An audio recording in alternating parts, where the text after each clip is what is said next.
Tout ça permet d'expliquer le phénomène de l'induction, le courant induit, tout ça. Là, on a 3 circuits, 4 même. Au début, l'interrupteur est ouvert. Il y a un courant I qui vient d'ici, qui provient de la source, qui traverse ça. Et comme l'interrupteur est ouvert, aucun courant ne traverse. Donc, I2 est nul. Le courant I circule là-dedans, c'est-à-dire I1, c'est la même chose que I. D'accord?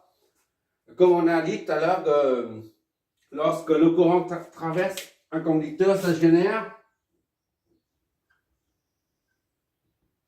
un champ. D'accord? Un champ magnétique. Là, le courant, il y a un champ. Le champ qui est comme ça. Voilà.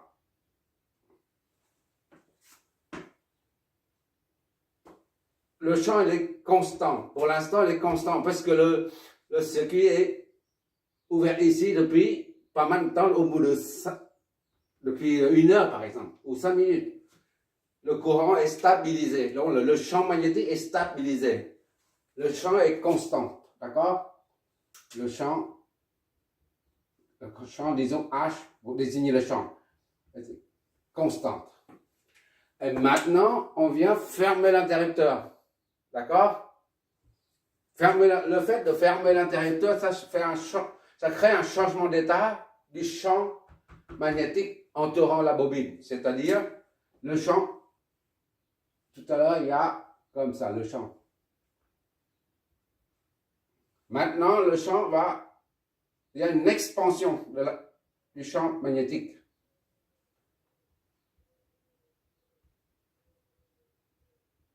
Voilà.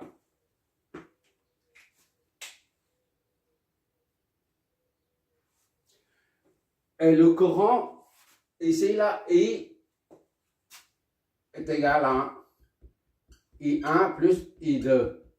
Avec I1 est égal à I. D'accord? Et pour l'instant, on met là. Et I2, c'est 0. Là. Donc, I est égal à I1. D'accord? I1 ou I, c'est la même chose. Et maintenant, dès qu'on ferme l'interrupteur, ici, là c'est le primo. Secondo, dès qu'on ferme l'interrupteur, normalement, il doit y avoir un courant qui passe dans R2, là, puisque le circuit est fermé, bouclé ce niveau-là. D'accord? Mais à l'instant même où on ferme l'interrupteur, il y a une expansion du champ magnétique. Et qui dit champ dit polarité. D'accord? Pour nord et sud. Voilà, c'est plus et moins. C'est ce champ-là qui empêche le courant de varier. D'accord? Il y a une pile. Si on met une pile comme ça c'est plus, moins. Un autre pile.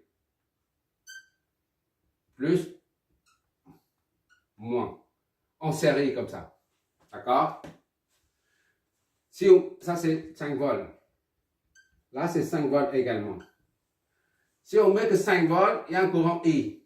Mais si on met encore en série le pôle plus avec le pôle moins, les deux s'additionnent pour donner 10 volts. D'accord? Et le courant de vitesse sera plus grand. D'accord? Tout à l'heure, c'était une seule pile. On a un courant de 1 ampère par exemple.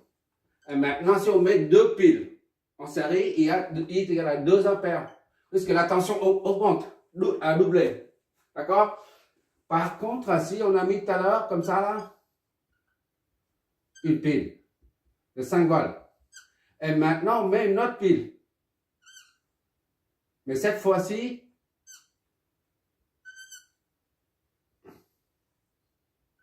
plus, moins. On relie les deux, 5 volts. Et bien, aucun courant ne sort. 5 moins 5, ça fait 0 volts. D'accord? Cette pile empêche le courant ici de sortir. D'accord? Idem ici. Quand on ferme l'interrupteur, le champ, la polarité du champ magnétique est comme ça. Ce qui empêche le courant de sortir. D'accord? Ça, tu regardes ça comme une pile, en fait. D'accord? Donc la polarité est comme ça, là. Celle-là représente la source. Et celle-là représente la polarité du champ magnétique. Donc, il y a une différence de potentiel ici, là. À l'instant même où tu fermes l'interrupteur, eh ben, il y a une tension ici. Ça génère une tension ici. V. D'accord? Au début, il n'y a pas de tension. V est nul. D'accord? V est nul. Dans ce sens ou dans ce sens, puisque c'est nul. Que ce soit plus ici, moins ici. Ou plus ici, moins ici. La tension est nulle. Mais dès que tu fermes, eh ben, il y a une expansion du champ magnétique. Et ça génère un pôle plus ici et moins ici. Comme on vient de dire ici. C'est pour ça que ça empêche le courant I de varier. Varier pour alimenter cette résistance. On pense que lorsqu'on ferme ça, un courant I2 va tout de suite circuler dans R2, ce qui fait que I est égal à I1 plus I2. C'est-à-dire I est plus grand que I avant la fermeture, d'accord? I ici, là, est égal à I1 plus I2, d'accord? Mais à T est égal à 0 lorsque tu fermes. T est égal à 0. À l'instant même où tu fermes, la polarité de la bobine génère un champ magnétique qui s'oppose, c'est la loi de Lenz. Hein. Je suis en train d'expliquer la loi de Lenz sans nommer la loi de Lenz. Voilà. Parce que la loi de Lenz, c'est assez abstrait en fait. Moi-même, j'ai du mal à comprendre la loi de Lenz. C'est pour ça que j'ai utilisé ça pour mieux cerner la loi de Lenz. Dès que tu fermes, ça devient une pile. Voilà. Il faut imaginer des choses comme ça pour bien assimiler la chose. Dès que tu fermes, il y a une expansion du champ magnétique et ça génère une tension ici. Une tension dite tension induite. D'accord? Le champ magnétique induit une tension. Le champ magnétique induit une tension qu'on appelle tension induite. Et cette tension s'oppose au courant. D'accord?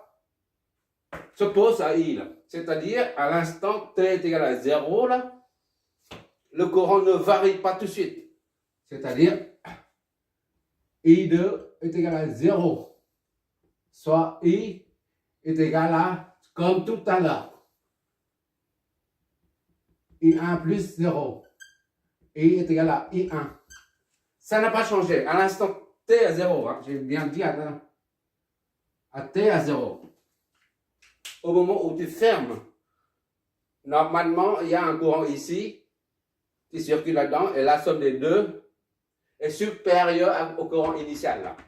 Mais le fait, la présence de la tension induite empêche le courant I2 circule là-dedans. D'accord? I2 est nul. Ce qui fait qu'à l'instant T0, I total, c'est la même chose que I1. D'accord? Et quand le temps passe, disons, T est égal à 0,001 seconde, par exemple. D'accord?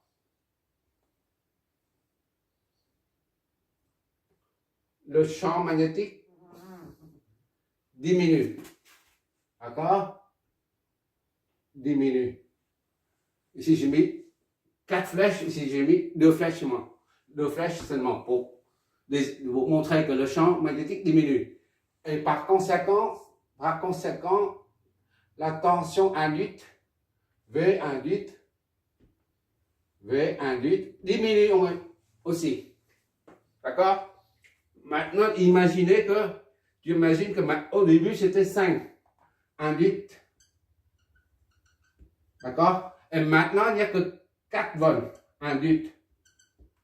Vu le champ magnétique diminue. D'accord? La différence des deux, ça fait 1 volt. D'accord? 5 moins 4, ça fait 1 volt. Donc, il y a un courant qui sort.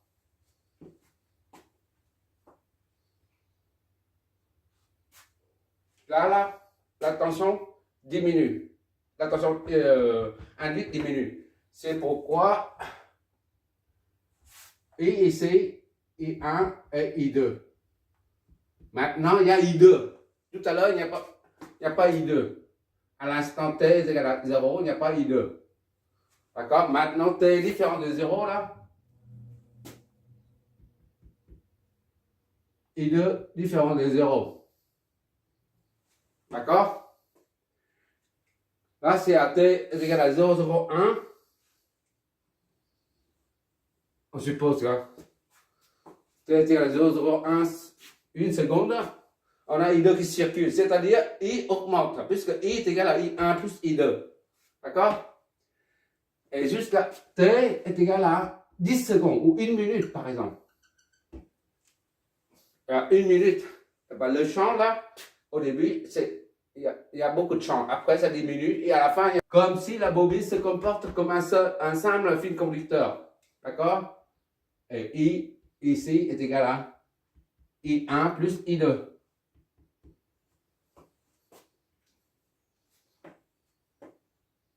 D'accord? I ici, là, ce n'est plus comme I ici. I ici, c'est I2, c'est différent de 0 là. D'accord? Maintenant, si on ouvre ici, là. Ici, je reprends là. I1, I2 et I. D'accord? Ça, je remets ici. Ça, là, je redécide ici. Et maintenant, si on ouvre l'interrupteur, qu'est-ce qui se produit alors? Je vois toujours. Là, je viens de mettre ici, là. Bon, maintenant, je reprends ça ici, là. I1, I2, ça c'est I.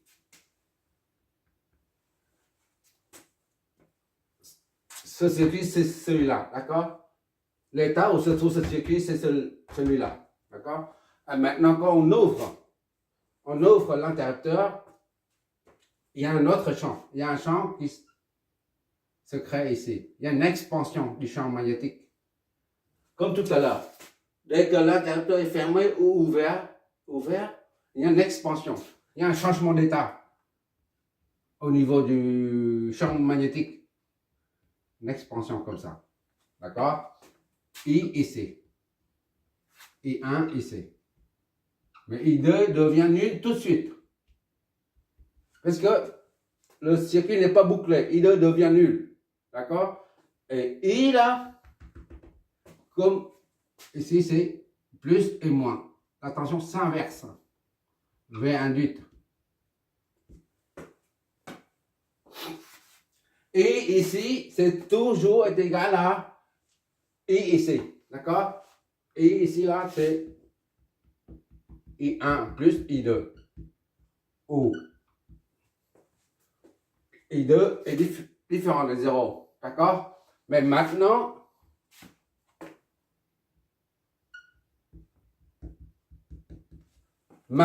I est égal à, reste toujours le même, mais I2 est égal à 0 ici. Parce que c'est le changement d'état, le champ magnétique là, on ne peut pas modifier, ça empêche chaque fois il y a un changement d'état du champ magnétique, le courant ne peut pas changer en intensité immédiatement. Il faut un certain temps. Au fur et à mesure que le champ diminue,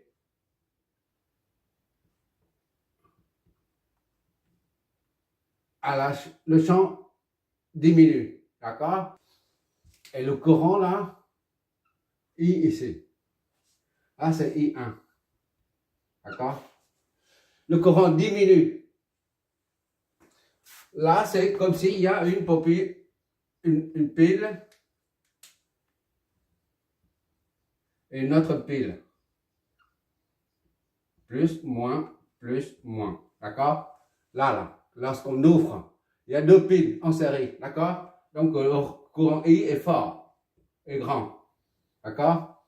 Et après, le courant diminue. Parce que l'expansion du champ magnétique diminue. C'est la raison pour laquelle que la tension aux bornes de la bobine diminue. Ça représente 5 volts par exemple. 5 volts. Ça, c'est ici. 5 volts ici, 5 volts là. Et maintenant, c'est toujours, la source, c'est toujours 5 volts. D'accord? Mais en haut, ça diminue, ça devient 4 volts, par exemple. Ou 3 volts. D'accord? Donc, ici, c'est 2 ampères, par exemple. Et bien là, c'est 10 volts. OK? Et là, c'est 9 volts. D'ici à là, 9 volts. Donc, le courant est beaucoup plus petit. Et il est égal à 1 ampère, par exemple. D'accord? Ça représente ici. Ça, c'est 5 volts. Tension indique 5 volts. Et ça, c'est la source. Et maintenant, avec quand le temps passe, la tension induite diminue à 4 volts. 4 volts, mais ça reste toujours à 5 volts. C'est la source. D'accord? C'est la source. Et puisque il n'y a que 9 volts, les deux piles là vont débiter un courant plus faible. D'accord? Et au bout de 5 minutes, par exemple, au bout de 5 minutes, il n'y a plus de tension aux bornes. Voilà. Le champ devient constant. Il n'y a plus de tension. Que ce soit dans là, ça, V est nul. Induite est nul. Le I qui traverse la bobine, c'est la même que I1 ici. Et I2 est égal à 0. On retrouve l'état initial du circuit. D'accord? Voilà, le phénomène de l'induction se traduit par cette expérience. Bon, on va appliquer ça au circuit.